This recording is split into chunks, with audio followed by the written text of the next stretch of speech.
సమర్థ సద్గురు సాయినాథ్ మహారాజ్కి జై. సాయి భక్తులందరికీ నమస్తే అండి. మన సాయినాథుని దయ వల్ల అందరూ సంతోషంగా ఉండాలి అని మనస్ఫూర్తిగా కోరుకుంటూ ఈ వీడియో ఆరంభిస్తున్నాను.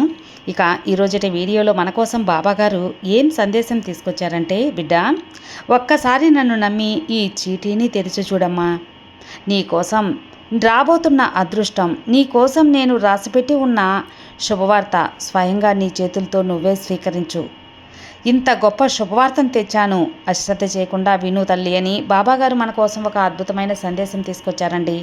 ఆ సందేశం ఏంటి, ఏం చెప్పబోతున్నారు అని చూడబోయే ముందు మన ఛానల్ ఎవరైనా ఫస్ట్ టైం చూస్తున్నట్లయితే సబ్స్క్రైబ్ చేసుకోండి. మన వీడియోస్ నచ్చినట్లయితే లైక్ చేసి మరికొంతమంది సాయి భక్తులకు షేర్ చేయండి ఫ్రెండ్స్.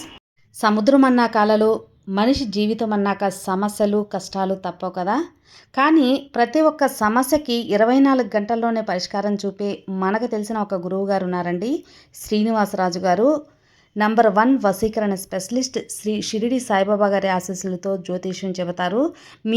మీకున్న ఎటువంటి ప్రాబ్లమ్స్కైనా సరే ఖచ్చితమైన పరిహారం, 100% సొల్యూషన్ అనేది చూపిస్తారు.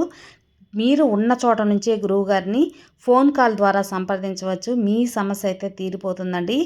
96630644 ఈ నంబర్కి కాల్ చేశారంటే మీకున్న ఎటువంటి ప్రాబ్లమ్స్ అయినా, విద్య, ఉద్యోగం, వ్యాపారం, ప్రేమ, పెళ్లి సమస్యలు, రియల్ ఎస్టేట్ ప్రాబ్లమ్స్, విదేశీ ప్రయాణం ఆలస్యం అవుతుంది, వీసా రావట్లేదు, వీసా ఆలస్యం అవుతుంది, భార్యాభర్తల మధ్య గొడవలు, సంతాన సమస్యలు, రాజకీయ సమస్యలు, వ్యవసాయ సమస్యలు, అంతేకాకుండా వాస్తు దోషాలు కానివ్వండి, జాతకంలో దోషాల వల్ల పెళ్ళిళ్ళు ఆలస్యం అవుతున్నా, ఇలా ఎటువంటి సమస్యలకైనా గురువుగారి పరిష్కారం అయితే చూపిస్తారు. అంతేకాకుండా స్త్రీ పురుష వశీకరణ కూడా చేస్తారండి.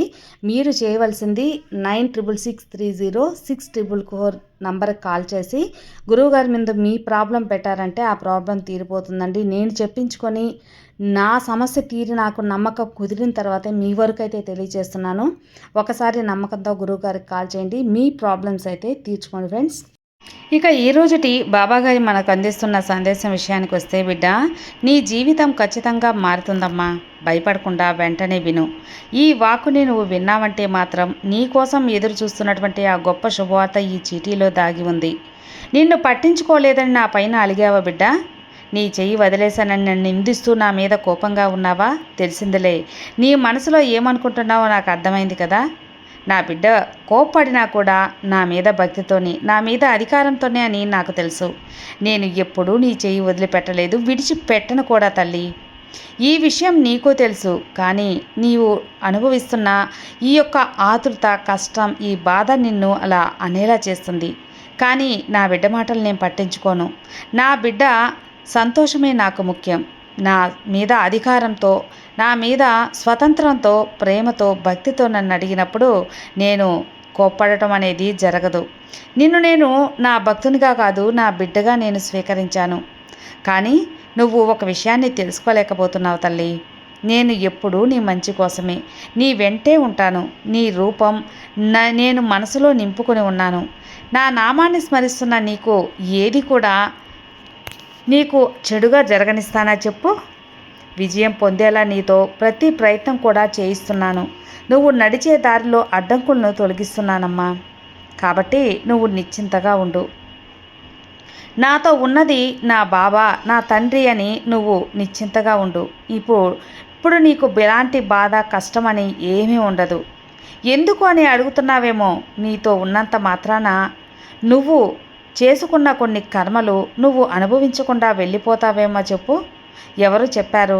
భగవంతుడికైనా కర్మను అనుభవించక తప్పదు. నేను నీతో ఉండేది ఎందుకో తెలుసా? నీ చెడు సమయంలో నీకు బాగా బాధ కలిగినా నాకు ఎవ్వరూ లేరు అని నువ్వు బాధపడకూడదని, నువ్వు ఒక భయానికి లోనై నిన్ను నువ్వు అసహనంగా గురి చేసుకోకూడదని. ఆ సమయంలో నీకు నేను అండగా ఉంటాను. ఎలాంటి చెడు ఆలోచనలు కానీ, చెడు తప్పుడు నిర్ణయాలు కానీ తీసుకోకుండా నిన్ను జాగ్రత్తగా రక్షించేందుకే నీ సాయి తండ్రి నీ వెంటున్నాను. మరి ఎవరనుకుంటున్నావు తల్లి? నేను నిన్ను ఎల్లవేళ రక్షిస్తున్నాను.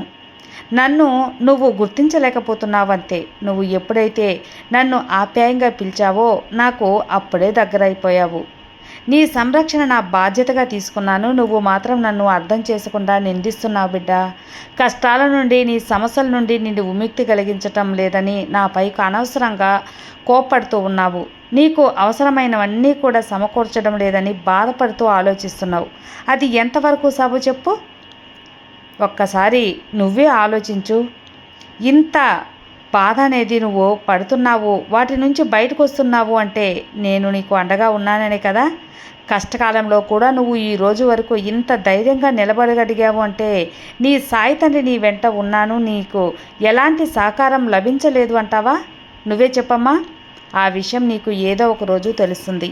చెప్పాలంటే నీకు ఒక విధంగా గడిచిపోతుంది కూడా కాలం. అలాంటప్పుడు నేను నీతో ఉన్నట్లా లేనట్టా నీకే అర్థమవుతుందా? నేను గనుక నీ కర్మలన్నీ ఇప్పుడే నువ్వు తీసివేస్తే నువ్వు మళ్ళీ మళ్ళీ ఇవన్నీ అనుభవించి తీరాలి. అందుకేనమ్మా నేను అనుకున్నటువంటి ఇన్ని రోజులు నీకు ఉన్నటువంటి చెడు కర్మలు తీసేసి వాటి స్థానంలో మంచిని ప్రవేశించేలా చేద్దామని అనుకుంటున్నాను. అందుకు నువ్వు జీవితంలో ఎంతో ఆనందంగా సంతోషంగా జీవించాలని నేను ఆరాటపడుతున్నాను. అవును బిడ్డ, ఇక ఈ జీవితం అంతా సుఖ సంతోషాలతో ఉండాలి నువ్వు. ఇక నుండి ఏ జన్మలో కూడా నీకు ఎలాంటి కర్మలు రాకూడదు.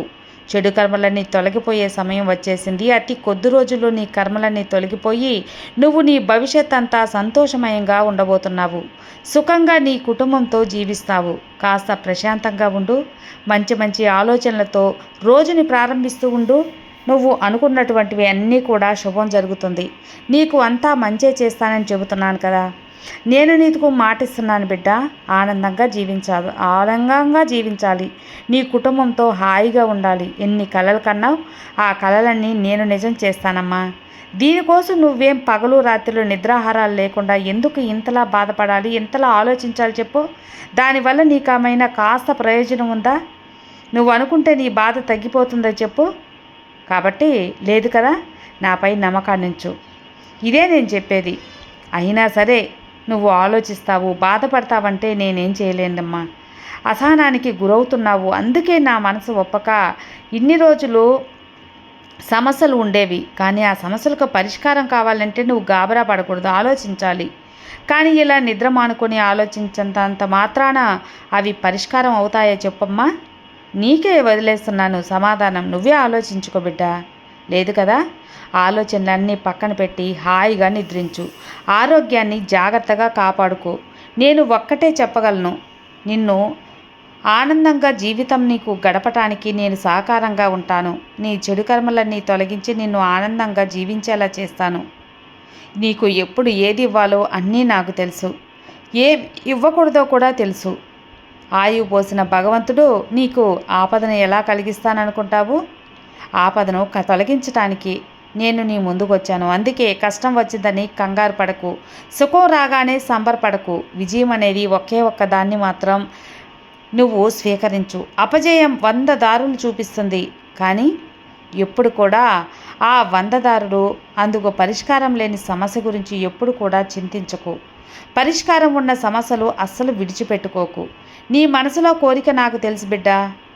కొన్ని విలువలు కోల్పోయినప్పుడు తెలుస్తుంది, కొన్నిటి విలువ దొరకనప్పుడు తెలుస్తుంది, ఇక కొన్నిటి విలువ కాలం గడిచే కొద్దీ తెలుస్తుంది. నీకు అన్నం పెడుతుందో ఏది నీకు అన్నం పెడుతుందో దాన్ని దైవంగా భావించు. ఏది నీకు నీడనిస్తుందో దాన్ని కోవెలుగా భావించు. ఏది నీకు మంచిని చేస్తుందో దాన్ని నిరంతరం ధ్యానిస్తూ ఉండు. ఏది నీకు సంతోషాన్ని ఇస్తుందో నిత్యం ధ్యానిస్తూ ఉండు.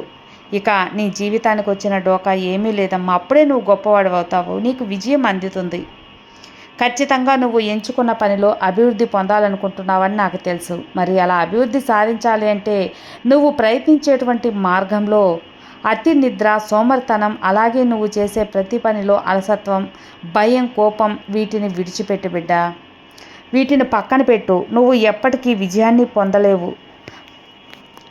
నువ్వు అలా పొందాలంటే వీటిని దూరం పెట్టాలి. అతి త్వరలో గొప్ప అదృష్టం నీకు రాబోతుంది. జీవితం మొత్తం దిగులు దారిలో కొనసాగింది కదా, అందుకే అసహనానికి లోనయ్యావు. నీలో నిరుత్సాహంగా ఉన్నావు. అయితే నువ్వు ఇప్పుడు మాత్రం గొప్ప స్థాయికి చేరబోతున్నావు. అలా వెళ్ళినప్పుడు మాత్రం ఇరుగు పొరుగు ఏది కూడా ఉండకుండా, బాధపడకుండా ముందుకు వెళ్ళేవారి నిజమైన విజేత. ఇది మాత్రం నువ్వు జీవితంలో గుర్తుపెట్టుకో.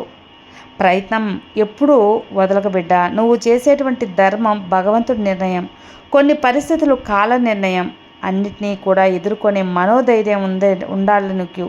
అది నేను నీకు కల్పిస్తాను. కాబట్టి నువ్వు ఎంచుకున్న పనిలో ఖచ్చితంగా విజయం పొందాలి అంటే ఏదైతే విడిచిపెట్టాలో ఇప్పుడు నేను చెప్పాను కదా, వాటన్నిటినీ మర్చిపోకుండా వదిలేసేయి. అతి నిద్ర, అలాగే అలసత్వం, సోపరితనం, దీనివల్ల నీకు చిరాకు ఇవన్నీ వస్తూ ఉంటాయి. కాబట్టి అన్నిటినీ దూరం పెట్టు.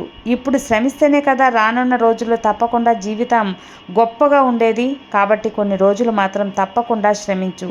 చాలా రోజుల నుండి నువ్వు ఎంతో దీనంగా బాధపడుతూ వస్తున్న ఒక సమస్యకు పరిష్కారం అయితే దొరుకుతుంది. ఎలా నిరాశకు గురయ్యావో అంతకు మించిన రెట్టింపు ఆనందంతో నీ కుటుంబంతో సంతోషంగా గడుపుతావు. నిన్ను చూస్తూ నేను కూడా సంతోషిస్తానమ్మా. నువ్వు ప్రారంభించిన పనులు పూర్తయ్యేందుకు నా నుండి నీకు అన్ని సహకారాలు అందిస్తాను. ఇన్ని రోజులు ఆలస్యమైందని విచారించకు. కూర్చొని ఆలస్యం అనేది ఎంత అద్భుతంగా మారుతుంది అనేది నువ్వే చూసి ఆశ్చర్యపోతావు. నీ బాబా నేను నిన్ను, నీ కుటుంబాన్ని ఆశ్చర్యపరిచే సమయాన్ని ఒక బహుమతిగా ఇస్తున్నాను. నాకంటూ ఒక వారసులు ఎవరున్నారు చెప్పమ్మా? నువ్వే తప్ప. నువ్వే కదా నన్ను ఆశ్రయించి నా వారసులుగా, నా బిడ్డలుగా నా ఆలోచనలో నువ్వు నిలిచిపోయావు. ప్రతి పనిని నా కోసం వినియోగిస్తున్నందుకు చాలా ధన్యవాదాలు. నేను నీకు పిలుపునిస్తున్నాను బిడ్డ. నువ్వు పిలిస్తే నేను పలుకుతాను. నేను నీ నుండి కోరుకునేది కేవలం స్వచ్ఛమైన భక్తి, ప్రేమ మాత్రమే. ఈ భక్తి ఒక్కటి చాలు నన్ను నువ్వు దగ్గర చేసుకోవటానికి. నీ నుండి నేను ఏది కోరనమ్మా, ఏది ఆశించను. నీకు మాటిస్తున్నాను. ప్రతి జన్మలోనూ నీ వెంట నేను ఉంటాను. నువ్వు అనుకున్నటువంటి ప్రతి పనిని జాగ్రత్తగా నీ ద్వారా చేయిస్తాను. భయపడకు. సంతోషంగా ఉండు, ఆనందంగా ఉండు, నిశ్చింతగా ఉండు. ప్రశాంతంగా ఉన్నావంటే ఈ అమ్మ మాటలోని అర్థం నీకు అర్థమవుతుంది. తర్వాత ఎలా అడుగు వేయాలి అన్నీ కూడా నీకు తెలుస్తాయి. నిశ్చింతగా ఉండు బిడ్డ. ప్రశాంతంగా నిద్రించు. నేను కాపాడుకోవటానికి ఎల్లవేళలా నీ వెంట ఉంటాను. ఏమాత్రం భయపడాల్సిన అవసరం లేదమ్మా. ప్రశాంతంగా ఉన్నావంటే నీ జీవితం నీకు నచ్చినట్లు మారుస్తానుగా. నిశ్చింతగా, సంతోషంగా ఈ రోజుని ప్రారంభించావు కదా, ఇక ప్రశాంతంగా నిద్రించు. రేపటి రోజున నీకు అన్ని శుభాలే కలుగుతాయి. నీ బాబా నీకు తోడుండగా నీకు దిగులెందుకు చెప్పు. సర్వే జనా సుఖినో భవంతు. జై సాయిరామ్.